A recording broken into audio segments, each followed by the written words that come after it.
മൂത്രമൊഴിക്കുമ്പോൾ ചില ലക്ഷണങ്ങൾ കണ്ടെന്നാൽ നമ്മൾ അത് പ്രോസ്റ്റേറ്റ് ഗ്രന്ഥിയുടെ വീക്കം മൂലമുണ്ടാകുന്നതാണോ എന്നുള്ളത് സംശയിക്കേണ്ടതുണ്ട്.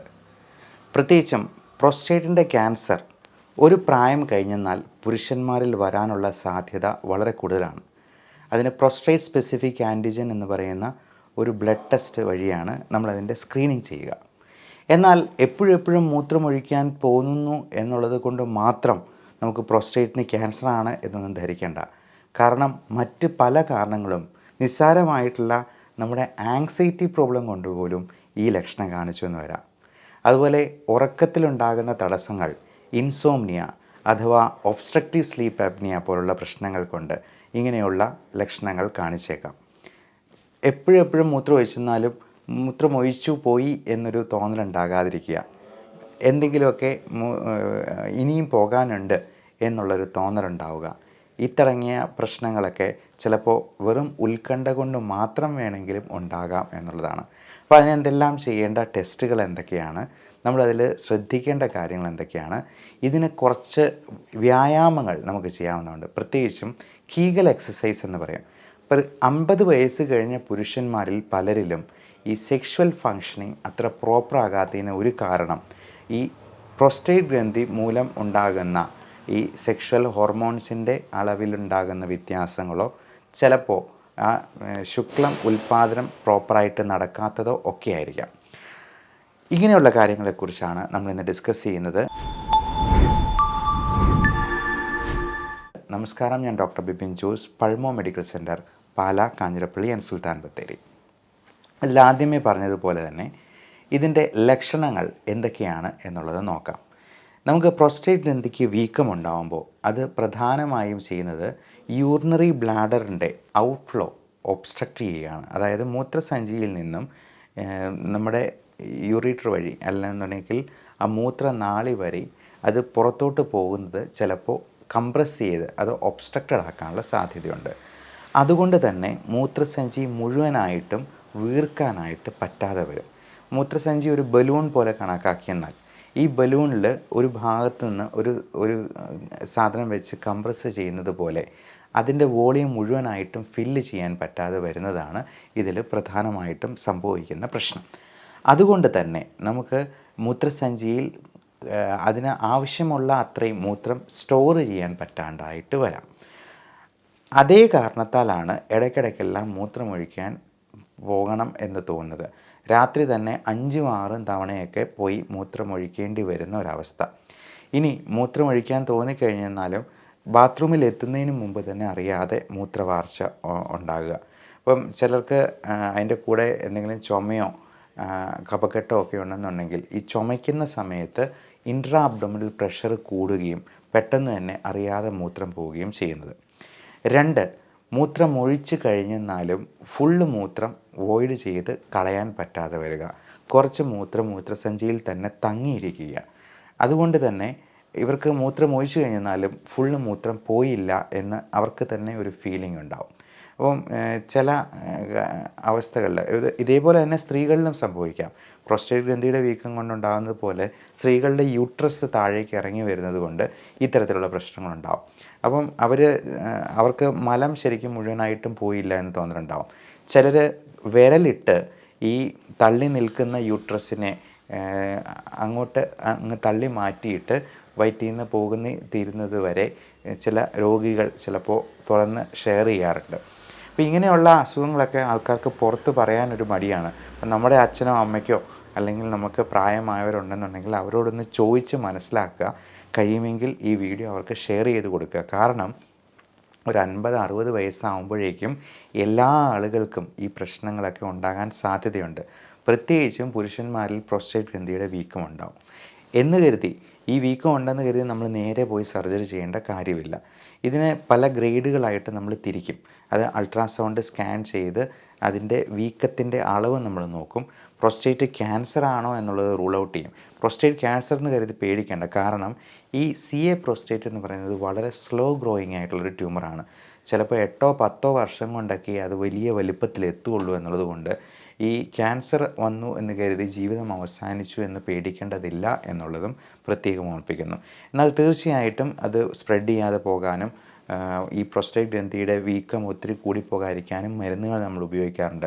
താംസുലോസിൻ പോലുള്ള മരുന്നുകൾ, ഫിനാസ്ട്രൈൽ ഗ്രൂപ്പിൽ ഉള്ള സ്റ്റെറോയിഡ് പോലെ ഉള്ള മരുന്നുകളും അതിന് കൊടുക്കാറുണ്ട്.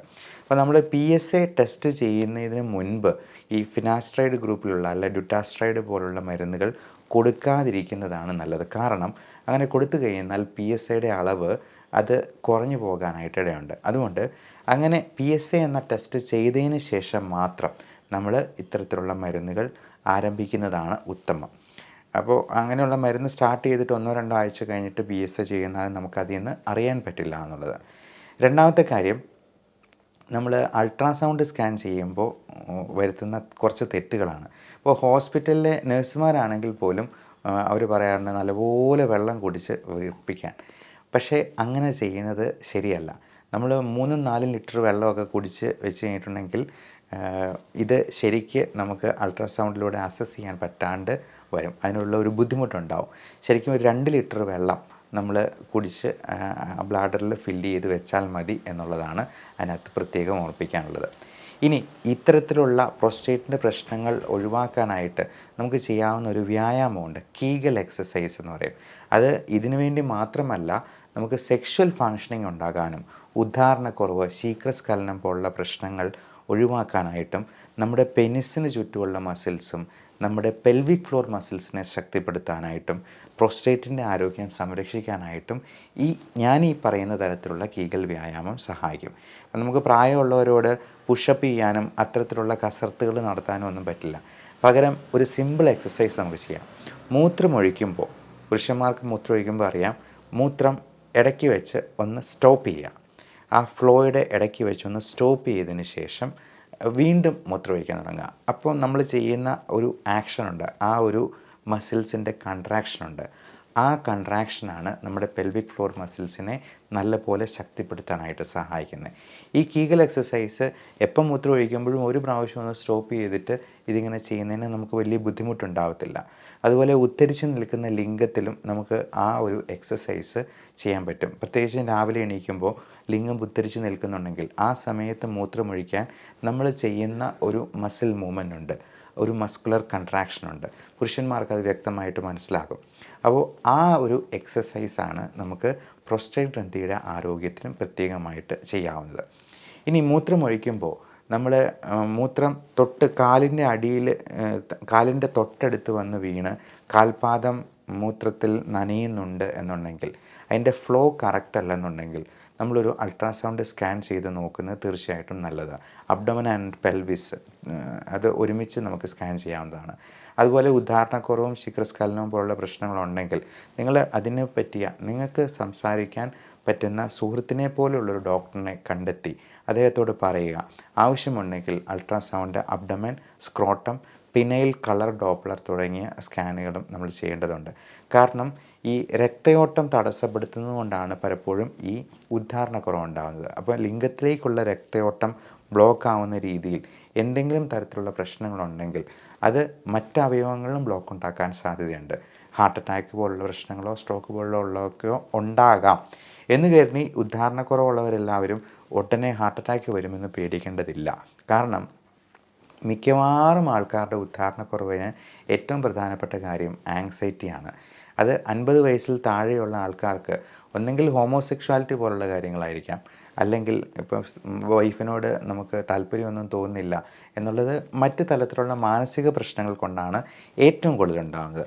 50 വയസ്സിന് ശേഷമാണ് ഇത്തരത്തിലുള്ള അസുഖങ്ങൾക്ക് കൂടുതൽ സാധ്യതയുള്ളത്, റിസ്ക് ഉള്ളത്. അപ്പോൾ അങ്ങനെയുള്ള കാര്യങ്ങൾ നോക്കാനായിട്ട് നിങ്ങളുടെ ഡോക്ടർ തന്നെ നിങ്ങളോട് നിർദ്ദേശിച്ചേക്കും. അപ്പോൾ അദ്ദേഹം പറയുന്നത് പോലുള്ള ടെസ്റ്റുകളും ഹോർമോൺ ലെവലുകളും ഒക്കെ നോക്കിയാൽ മതിയാകും.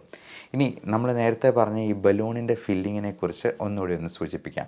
ഈ ബലൂണ് മൊത്തമായിട്ടിങ്ങനെ ഫുള്ളായിട്ടിരുന്ന് കഴിഞ്ഞിട്ടുണ്ടെങ്കിൽ അതിലൊരു ചെറിയ ഹോൾ ഉണ്ടെന്നുണ്ടെങ്കിൽ അതിലൂടെ വെള്ളം പോകുന്നത് എങ്ങനെയായിരിക്കും?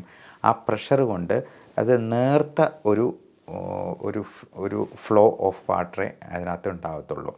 എന്നാൽ അതേസമയം അതൊരു 2-3 ലിറ്റർ എന്നുള്ള രീതിയിൽ ബ്ലാഡറിൻ്റെ കാര്യമാണ് നമ്മളൊരു ബലൂണായിട്ട് സങ്കല്പിച്ചെന്നാൽ അത് പകുതി ഫില്ലാകുമ്പോഴത്തേക്കും നമ്മൾ മൂത്രം ഒഴിക്കുമ്പോഴേക്കും അതിലെന്താണ് സംഭവിക്കുക, നല്ല ഫ്ലോ ഉണ്ടാകുന്നതുകൊണ്ട് ആ നല്ല തിക്ക് ഫ്ലോ ഓഫ് വാട്ടർ അല്ലെങ്കിൽ യൂറിൻ ഉണ്ടാകും. അപ്പോൾ ഇതേപോലെ തന്നെ ബ്ലാഡറിനെ നമ്മൾ ശക്തിപ്പെടുത്താനായിട്ട് ഇത്തരത്തിൽ വ്യായാമങ്ങൾ ചെയ്യുക. നമ്മൾ മൂത്രം ഒഴിക്കുന്നത് നമ്മൾ ഒത്തിരി ശക്തി കൊടുത്തിട്ട് മൂത്രം ഒഴിക്കുമ്പോഴത്തേക്കും ഈ പറയുന്ന പ്രശ്നം കൂടുതലായിട്ടുണ്ടാകാനുള്ള സാധ്യതയുണ്ട്. അതേപോലെ കോൺസ്റ്റിപ്പേഷൻ പോലുള്ള പ്രശ്നങ്ങളുള്ളവർക്കും അതിന് വേണ്ട മരുന്നുകൾ നമ്മൾ ഉപയോഗിക്കേണ്ടതായിട്ട് വരും എന്നുള്ളത് പ്രത്യേകമായിട്ട് മനസ്സിലാക്കുക. അപ്പോൾ നമ്മൾ അൾട്രാസൗണ്ട് സ്കാൻ ചെയ്യുമ്പോഴും ഈ മൂത്രം ഫുള്ളായിട്ട് ഫില്ല് ചെയ്തതിന് ശേഷം ഒന്ന് സ്കാൻ ചെയ്യും. മൂത്രം ഒഴിച്ച് കഴിഞ്ഞിട്ട് വീണ്ടും അൾട്രാസൗണ്ട് സ്കാൻ റിപ്പീറ്റ് ചെയ്ത് നോക്കും, പ്രോസ്റ്റേറ്റ് ഗ്രന്ഥിയുടെ പ്രശ്നമുണ്ടോ എന്നറിയാൻ. അതേപോലെ സ്ത്രീകളിലാണെങ്കിലും അൾട്രാസൗണ്ട് വിത്ത് പോസ്റ്റ് വോയിഡൽ റെസിഡ്യൂ എന്ന് ഡോക്ടർമാർ നിങ്ങൾക്ക് നിർദ്ദേശം തന്നിരിക്കുന്നത് പലപ്പോഴും കാണാറുണ്ട്. അത് എൻ്റെ അർത്ഥം ഇതാണ്, PVR എന്ന് എഴുതിയിരിക്കുന്നതിൻ്റെ ഫുൾ ഫോമാണ് പോസ്റ്റ് വോയിഡൽ റെസിഡ്യൂ. അതായത് മൂത്രം ഒഴിച്ചതിന് ശേഷം എന്തെങ്കിലും മൂത്രം തങ്ങി നിപ്പുണ്ടോ എന്നുള്ളത് അറിയാൻ വേണ്ടിയാണ് നമ്മൾ ഈ PVR എന്ന് പറയുന്ന ടെസ്റ്റ് ചെയ്യുന്നത്. അൾട്രാസൗണ്ട് മുൻപും ശേഷവും ചെയ്യുന്നത് ഇതിനു വേണ്ടിയാണ്.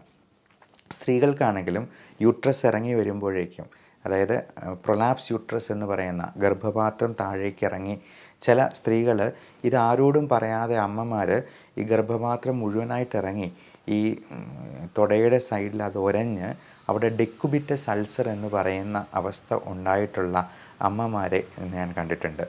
അപ്പം നമ്മൾ വിചാരിക്കും അതെന്തുകൊണ്ട് അവർ പുറത്ത് പറയാൻ മടിക്കുന്നു എന്നുള്ളത്. അതുകൊണ്ട് എല്ലാ ആളുകളും ഇത് കാണുന്നവർ നിങ്ങളുടെ അച്ഛനമ്മമാരോടൊന്ന് ചോദിക്കുക, ഇങ്ങനെ എന്തെങ്കിലും പ്രശ്നങ്ങളുണ്ടെങ്കിൽ തുറന്ന് പറയാനായിട്ട് അവരോട് പ്രേരിപ്പിക്കുക.